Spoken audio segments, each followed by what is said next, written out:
नमस्कार मित्रांनो, मी विशाल सर पुन्हा एकदा तुमचं स्वागत करत आहे आपल्या ऑफिशियल यूट्यूब चॅनल मिशन ऑफिसर्सवर. मित्रांनो, नुकताच 2 दिवसापूर्वी तलाठीची निवड यादी आणि प्रतीक्षा यादी हे प्रदर्शित करण्यात आली होती आणि ज्या ज्या विद्यार्थ्यांचे नावं निवड यादी आणि प्रतीक्षा यादीमध्ये आहेत त्यांना तर शुभेच्छा मी ऑलरेडी देऊन चुकलेलो आहे, पण पुन्हा एकदा त्यांना मी शुभेच्छा देत आहे. आणि आज रिसेंटली रिसेंटली त्यांच्या कागदपत्र तपासणीची तारीख सुद्धा जाहीर झालेली आहे. राईट, हिंगोली जिल्ह्यातील तर माझ्याकडे आहे. त्याशिवाय आजच बरं का, किंवा लवकरात लवकर इतर जे जिल्हे आहेत 23 जिल्हे ज्यांची निवड यादी प्रदर्शित झाली त्यांचे कागदपत्र तपासणी याबद्दल माहिती आज आलेली आहे. बघा, पदभरती 2023 संवर्ग तलाठी तलाठी पदभरती 2023 साठी गुणवत्तेनुसार तयार करण्यात आलेल्या उमेदवारांची कागदपत्र तपासणीसाठी सूचना. राईट, आलेली संधी गमावू नका. ज्यांची निवड यादीमध्ये नाव आहे त्यांनी कागदपत्र व्यवस्थित घेऊन जा, म्हणजे हा जो चान्स मिळालेला आहे तो मुकणार नाही. आणि जर कागदपत्रामध्ये जर तफावत आढळल्यास सहज सरळ तुम्हाला बाद करण्यात येईल. आता त्यामध्ये कोणते कोणते कागदपत्र असायला पाहिजे आणि कोणत्या तारखेला कागदपत्राची तपासणी होणार आहे त्यालाही लक्षात घ्या. बघा, निवड व प्रतीक्षा यादीतील उमेदवार यांचे कागदपत्र तपासणी दिनांक दिली आहे, दिनांक 30/1/2024. 30/1 म्हणजे या 30 जानेवारी ला 2024 ला कागदपत्राची तपासणी होणार आहे. बट कुणाची ते लक्षात घ्या. कुणाची? की नंबर वन अराखीव मीन्स ओपन, ई माव मीन्स इतर मागासवर्गीय आणि EWS या कॅटेगरीतील जे विद्यार्थी ज्यांची निवड सूचीमध्ये नाव आहे त्यांची कागदपत्र तपासणी होणार आहे 30 जानेवारी 2024, म्हणजे आता 4-5 दिवसानंतर बरं का. आणि त्याचा वेळ दिलेला आहे सकाळी 11 वाजेपासून त्यांचे कागदपत्र तपासणी सुरू होईल. त्यानंतर नंबर 2 मध्ये अनुसूचित जाती, अनुसूचित जमाती, विजा, भज, भजक, भजब, भजड आणि विमाप्र यांचे जे डॉक्युमेंट्स व्हेरिफिकेशन होणार आहे ते 31 जानेवारी 2024 ला सकाळी 11 वाजेपासून सुरू होणार आहे. हे तर हिंगोली जिल्ह्यातील आलं आहे बरं का. बाकी जे शिल्लक असलेले 22 जिल्हे आहेत त्यांचं पण तुम्हाला लवकरात लवकर मिळेलच. तर तुम्ही तुम्ही ज्या संवर्गात मीन्स ज्या जिल्ह्यामध्ये तुमची निवड झालेली आहे तर त्याचे सर्व डॉक्युमेंट्स व्हेरिफिकेशनचे सर्वच्या सर्व पॉईंट जे आहेत ते क्लिअर करून घ्या, म्हणजे तुमच्याकडून चुका व्हायला नको. आता महत्त्वाच्या या व्हिडिओमध्ये मला तुम्हाला सांगायचं असं आहे की डॉक्युमेंट्स व्हेरिफिकेशनमध्ये ॲक्च्युली तुम्हाला काय काय गरजेचं आहे आणि काय काय सोबत घेऊन जाणे आहे लक्षात घ्या. चला बघूया काय काय सोबत घेऊन जाणे आणि अटेस्टेशन फॉर्म कसा असणार आहे. चला या लिस्टमध्ये तुम्हाला ते सर्व मिळतं की उमेदवारांना काय काय सूचना किंवा काय काय सोबत घेऊन जाणे आहे. नंबर 1 बघा, संकेतस्थळ ऑनलाईन पद्धतीने भरलेल्या मूळ अर्जाची प्रत पाहिजे आहे. लक्षात घ्या, नंबर 1 तुम्हाला सोबत काय घेऊन जाणे. संकेतस्थळावर ऑनलाईन पद्धतीने जो तुम्ही अर्ज भरला, ऍप्लिकेशन फॉर्म दिली आहे, ऍप्लिकेशन त्याच्या मूळ अर्जाची प्रिंट आउट लागेल तुम्हाला. तुम्ही भरलेल्या अर्जाची काय लागणार आहे तुम्हाला? प्रिंट आउट, म्हणजे आवेदन पत्र ज्याला म्हणताय आपण, फॉर्म भरल्यानंतर प्रिंट आउट घेतो ना, ती प्रिंट आउट लागेल. तसेच परीक्षा फीस जमा केल्याचा पुरावा पण तुम्हाला त्यांना दाखवावा लागेल. फॉर्म भरल्यानंतर तुम्ही चालान जो भरलाय ना 900 रुपये 1000 रुपये, तर त्याची जी प्रिंट आउट जी तुम्हाला मिळाली असेल तो पुरावा सुद्धा तुम्हाला दाखवणे.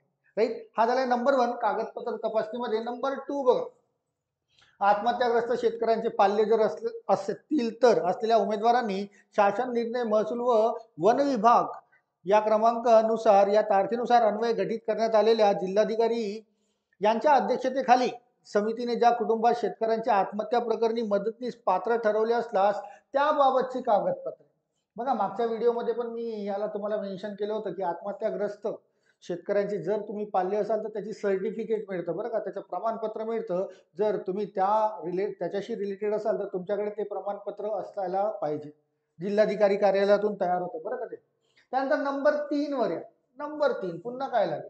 उक्त सर्व कागदपत्रांची पूर्ण पडताळणी तसेच जाहिरातीत नमूद सर्व निकषांची पूर्तता झाल्यानंतर अंतिम नियुक्तीची कारवाई करण्याचे अधिकार जिल्हा निवड समितीने राखून ठेवलेले आहेत. म्हणजे याला लक्षात घ्या, तुमची कागदपत्र तपासणी जरी तुमची झाली पूर्ण तरी तुम्ही त्या पदावर नियुक्त होणारच हे कन्फर्म नाही, कारण त्याचे जे कॉपीराईट त्याचे जे राईट्स आहेत ते त्यांनी राखून ठेवलेले आहेत की जर समोर काही पुन्हा काहीतरी तफावत जर त्यांना आढळतं तर त्याला तुम्हाला बाद करता येईल. चला समोर बघूया पुन्हा नंबर 4, 5 आणि 6. आता तुम्हाला पुन्हा काय काय महत्वाचं लागणार आहे? तुम्हाला डॉक्युमेंट्स व्हेरिफिकेशनसाठी काय काय सोबत घेऊन जाणे हे व्यवस्थित लक्ष देऊन बघून घ्या आणि नोट करून ठेवा बरं का. तुमची निवड झाली आहे तर नोट करून ठेवा. नंबर 4, छायाचित्र ओळख पुरावा म्हणजे ओळखपत्र तुम्हाला लागेल. आता ओळखपत्रामध्ये काय काय येतं तर आधार कार्ड येतं, तुमचं पॅन कार्ड येतं, ड्रायव्हिंग लायसन्स आहे, मतदानाचं कार्ड. तर इथे काय काय दिलंय बघा, एक तर ओळखपत्र, फोटो आयडेंटिटी कार्ड, त्यामध्ये आधार कार्ड असेल तरी चालेल किंवा ऑब्लिक दिलेलं आहे किंवा वाहन परवाना जर तुम्ही गाडी चालवत त्याचं ड्रायव्हिंग लायसन्स असेल तरी चालेल किंवा पॅन कार्ड किंवा राज्य निवडणूक आयोगाचे निवडणुकाचे ओळखपत्र किंवा राष्ट्रीयकृत बँकेचे खाते पुस्तक. तुमचं जर एखाद्या नॅशनलाइज बँकमध्ये जर खातं असेल तर त्याचं खाते पुस्तकही चालेल किंवा मला तर असं वाटतं की ऑलमोस्ट हे सर्वच्या सर्व विद्यार्थ्यांकडे असतात. त्यामुळे ओळखपत्र हा मिस असा विशेष भाग नाही, सर्वांकडे यापैकी कमीत कमी एक तर डेफिनेटली असतं किंवा यापैकी सर्वच्या सर्व पण असतात. तर नंबर 4 नंतर नंबर 5 वर या.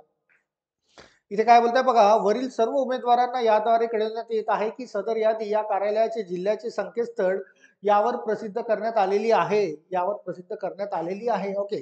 त्यानंतर नंबर 6 बघा, कागदपत्र तपासणीसाठी उपस्थित न राहिलेल्या, बरं याला लक्षात घ्या बरं का, कागदपत्र तपासणीसाठी उपस्थित न राहिल्यास उमेदवारांच्या नावाचा समावेश केला जाणार नाही. चुकीनेही गैरहजर राहू नका बरं का. तिथे तुम्हाला तिथे प्रेझेंटी दाखवणे, तुमच्या कागदपत्राची तपासणी करणे. आणि जर समजा तुम्ही गैरहजर राहिले तिथे किंवा गेलेच नाही कागदपत्र तपासणीला तर त्याच्यानंतर काय बोलतंय, आणि त्यानंतर त्या निवड यादीत नाव समाविष्ट करण्यासाठी दावा करता येणार नाही. तुम्हाला बोलवण्यात आले 30 तारखेला आणि 31 तारखेला, जर तुम्ही त्यावेळेस प्रेझेंट राहिले नाही किंवा तुमच्या कागदपत्राची तपासणी केली नाही, तुम्हाला बाद ठरवण्यात येईल आणि त्यानंतर तुम्हाला त्या तलाठी पोस्टवर दावा करता येणार नाही असा स्पष्ट उल्लेख त्यांनी केलेला आहे. चला नेक्स्ट बघा, क्वेश्चन नंबर 7चा पॉइंट काय बोलताय, शासन सेवेत नेमणूक करताना उमेदवारांनी चारित्र्य व पूर्व चारित्र्य पडताळणी करण्याबाबत सोबतच्या विहित साक्षांकन नमुन्यात माहिती कागदपत्रे तपासणीच्या वेळेस भरून सादर करावी. तपासणीच्या वेळेस प्लीज तुमचे चारित्र्य सर्टिफिकेट, कॅरेक्टर सर्टिफिकेट किंवा पोलीस व्हेरिफिकेशन हे लागेल. आणि त्यानंतर यामध्ये तुम्हाला एक अटेस्टेशन फॉर्म भरायला सांगितलंय. हा फॉर्म भरून सोबत घेऊन जाणे आहे तुम्हाला. त्या अटेस्टेशन फॉर्म मध्ये काय काय माहिती फिल करायची आहे, मी साक्षांकन नमुना, की तुम्हाला अलीकडच्या छायाचित्राची प्रत 5 सेंटीमीटर 7 सेंटीमीटर या आकाराच्या छायांकित प्रतिवर सही करून मीन्स तो फोटो तुम्हाला अटेस्ट करायचा आहे. या साक्षांकन नमुन्यामध्ये खोटी माहिती दिल्यास किंवा कोणतीही वस्तुस्थिती निदर्शक माहिती दडवून ठेवल्यास त्याला अपात्र ठरवण्यात येईल. हा जो अटेस्टेशन फॉर्म आहे लक्षात घ्या, यामध्ये तुम्हाला जी ऍक्च्युअल तुमची इन्फॉर्मेशन माहिती आहे, तुमची खरी खरी माहिती या अटेस्टेशन फॉर्म मध्ये भरायची. आता हा थोडा लांबलचक अटेस्टेशन फॉर्म आहे बट तुम्हाला पूर्ण भरावं लागेल, की त्यामध्ये काय काय मेन्शन केलेलं आहे, काय काय भरायचं आहे, त्याला सुद्धा आपण थोडं डिस्कस करून घेऊया. की हा नमुना भरून सादर केल्यानंतर जर उमेदवाराला स्थानबद्ध केले, अटक करण्यात आले, खटला चालवण्यात आला, हद्दपार करण्यात आले, दंडासाठी सिद्ध अपराध ठरला, मनाई केली, दोषमुक्त इत्यादी केले, तर हा तपशील ज्यांना साक्षांकन नमुना अलीकडेच पाठवण्यात आला होता त्या प्राधिकाऱ्याला तात्काळ कळवला पाहिजे. असे करण्यात कसूर केल्यास वस्तुस्थिती निर्देशक माहिती दडवून ठेवण्याची समजण्यात येईल. म्हणजे तुम्हाला खरी खरी माहिती जी काही आहे ती स्पष्टपणे या साक्षांकित अटेस्टेशन फॉर्म मध्ये भरणे आहे. चला इकडे तर फोटो लावणे आहे. त्यानंतर कोणत्याही व्यक्तीने सेवेमध्ये असताना साक्षांकन नमुन्यात खोटी माहिती सादर केली किंवा वास्तविक माहिती दडवून ठेवल्याचे निदर्शनास आले तर ती व्यक्ती तिची सेवा समाप्त करण्यास पात्र ठरेल. जे काही ऍक्च्युअल आहे ते तुम्हाला फील करणे आहे. आता यामध्ये काय पॉइंट्स दिले आहेत बघा, की तुमचं पूर्ण नाव ठळक अक्षरात टोपण नाव असल्यास त्यासह जर असेल तर, जर तुम्ही तुमच्या नावात किंवा आडनावामध्ये केव्हाही बदल केला असल्यास किंवा त्यातील काही वगळले असल्यास तसे दर्शवावे. तुमच्या नावात आडनावात बदल केला असेल तर तुम्हाला एक राजपत्र तयार करून त्यावर मेन्शन करावं लागतं. आणि जर काहीच बदल नसेल, ॲज इट इज जसं तुमचं नाव आहे तर त्यामध्ये बदल करण्याची काही गरज नाही, तर तुम्हाला राजपत्र लागणार नाही. पण बदल झाला असेल तर तुम्हाला राजपत्र त्याला द्यावं लागेल. नंबर 2 मध्ये बघा, सध्याचा संपूर्ण पत्ता म्हणजे गाव, व ठिकाण, क्रमांक, गल्ली जे काही असेल कंप्लीट ऍड्रेस तुम्हाला यामध्ये मेन्शन करणे आहे. नंबर 3 मध्ये पुन्हा घरचा पत्ता आणि असं समजा टेम्पररी आणि परमनंट ऍड्रेस दोन्ही विचारलं असेल इथे. बरं, नंबर याच्यामध्ये बघा, मूळचे पाकिस्तान बांगलादेशचे फार पूर्वी किंवा पाकिस्तानचे रहिवासी असल्यास त्या देशातील पत्ता आणि भारतीय संघराज्यामध्ये स्थलांतरित झाल्याचा दिनांक. जर असेल एखादा एक्का दुक्का अपवाद तर त्यांच्यासाठी आहे बरं का, कारण पाकिस्तान बांगलादेशचे तर ऑलमोस्ट तुम्ही नाहीच. त्यानंतर नंबर 4 मध्ये आधार कार्ड क्रमांक इथे टाकणे आहे. नंबर 5 मध्ये पॅन कार्ड क्रमांक जर असेल तर नसल्यास काहीही हे मेंडेटरी नाहीये. राष्ट्रीयत्व नॅशनॅलिटी तुमची टाकणे आहे, दॅट इज इंडियन. त्यानंतर खाली पुन्हा काही दिले आहे, तुमच्या जन्मतारीख, सध्याचे वय, मॅट्रिक मध्ये असतानाचं वय. नंबर 8 मध्ये बघा जन्मस्थान, त्याचा जिल्हा, राज्य काय ते सर्व टाकणे. तुमचा जिल्हा आणि राज्य, जन्मस्थानचा जिल्हा आणि राज्य वेगळं, तुमचा आता सध्या जिथे राहत आहे जिल्हा आणि राज्य ते, तुमच्या वडिलांचा मूळ जिल्हा व राज्य, हे सर्व माहिती तुम्हाला देणे आहे. तुमचा धर्म काय, रिलिजन काय आहे, तुम्ही अनुसूचित जाती, जमाती, इतर मागासवर्गीय उमेदवार आहात काय, असल्यास होय किंवा नाही. त्यानंतर जर खाली गेलं तर मागील 5 वर्षात एकेवेळी 1 वर्षाहून अधिक काळापर्यंत ज्या ठिकाणी तुम्ही राहिला असाल त्या ठिकाणचा तपशील. मागच्या 5 वर्षात 1 वर्षापेक्षा जास्त वेळ जर तुम्ही एखाद्या ठिकाणी राहिले असाल तर त्याचा तपशील तुम्हाला इथे देणे आहे. तर कुठपासून तर कुठपर्यंत आणि कुठे राहिले त्याचा संपूर्ण पत्ता तुम्हाला इथे टाकणे आहे. त्यानंतर पुन्हा खाली जर गेलं थोडं तर तुमचे वडील, त्यांचं नाव, त्यांच्याबद्दल डिटेल्स, तुमची आई, त्यांचं नाव, त्यांच्याबद्दल डिटेल्स, तुमचं जर लग्न झालं असेल पती पत्नी तर त्यांच्याबद्दल तुम्हाला डिटेल्स इथे टाकणे आहे. त्याशिवाय नंबर 12 ला बघा, मुलगा किंवा मुलगी बाहेर देशात शिक्षणाकरिता अथवा राहण्यास गेले असल्यास त्याबाबतची माहिती. बाहेर देशात तुमच्यापैकी कुणी जर असं असेल जो सिलेक्ट झाला असेल आणि विदेशात जाऊन शिक्षण घेतलं असेल तर त्याच्याबद्दल माहिती टाकणे. माहितीमध्ये नाव आणि हे सर्वच्या सर्व फिल करणे आहे तुम्हाला, त्याला फिलअप करणे, भरून देणे आहे. नंबर 13 ला बघा, शैक्षणिक अर्हता, वयाच्या 15व्या वर्षापासून शालेय आणि महाविद्यालयीन शिक्षणाचे वर्ष व ठिकाण यासह शैक्षणिक अर्हता दर्शवावी. तर हे ब्लॉकेज दिलेले आहेत तुम्हाला, याला फिल करणे. हे सर्व माहिती तुम्हाला भरणे आहे. शिवाय इथे काय बोलत आहे की तुम्ही केंद्र किंवा राज्य शासकीय किंवा शासनात नियम किंवा स्वायत्त संस्था मीन्स कुठे तुमची याच्यापूर्वी कुठे सर्व्हिस होती का, मीन्स ऑलरेडी तुम्ही सर्व्हिसमॅन आहात आणि तलाठीचा पण फॉर्म भरलाय तर त्याबद्दलची, जर तुम्ही ऑलरेडी कुठे जॉईन झालेले असाल तर त्याबद्दलही तुम्हाला इथे माहिती देणे आहे, जर असणार तर, अन्यथा गरजेचे नाही.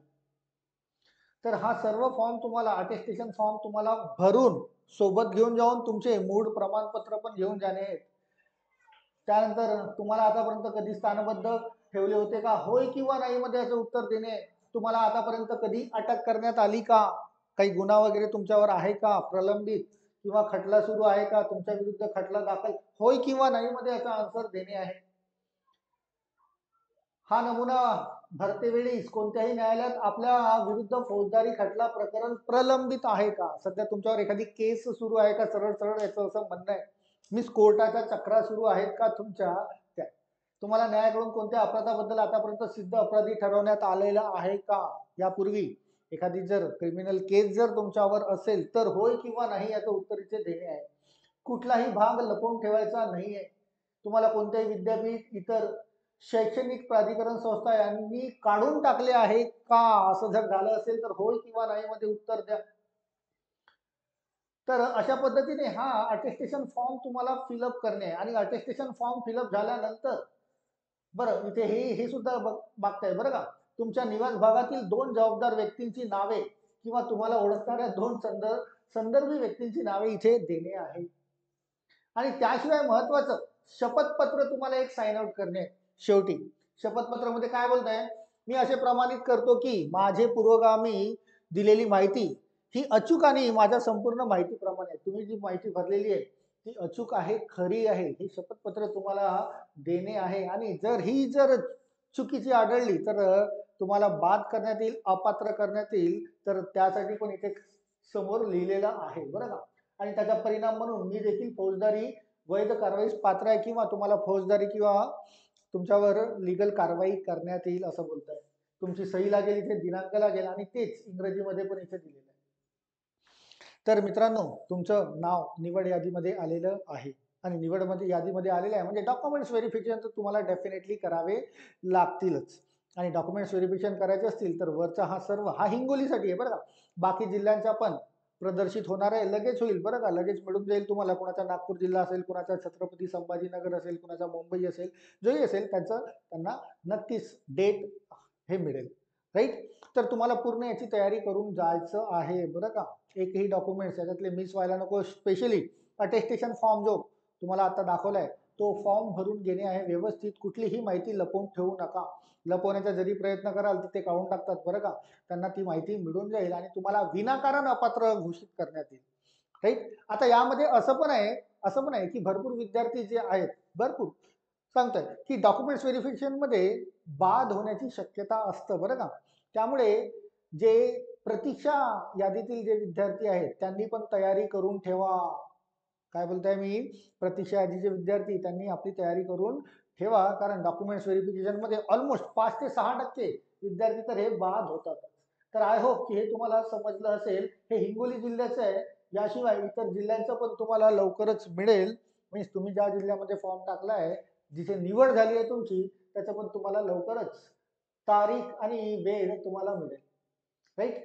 तर हा एक छोटासा व्हिडिओ फक्त यासाठीच की डॉक्युमेंट्स व्हेरिफिकेशनची डेट्स येणे सुरू झालेली आहे प्रत्येक जिल्ह्याची, राईट. हा हिंगोली जिल्हा 30 आणि 31 हे 2 तारीख आहेत. तर तुम्हाला इतर जिल्ह्याची पण लवकरच माहिती मिळेल, राईट. तर या व्हिडिओला बिलकुल मीन्स तुम्हाला जर आवडला असेल तर नक्की शेअर करा, लाईक करा, कमेंट करा आणि सबस्क्राईब केलं नसेल तर डेफिनेटली करून घ्या, राईट. मी पुन्हा भेटेल तुम्हाला समोर एखादा महत्त्वाचा अपडेटेड व्हिडिओ घेऊन. Till then all of you, thank you so much, thank you.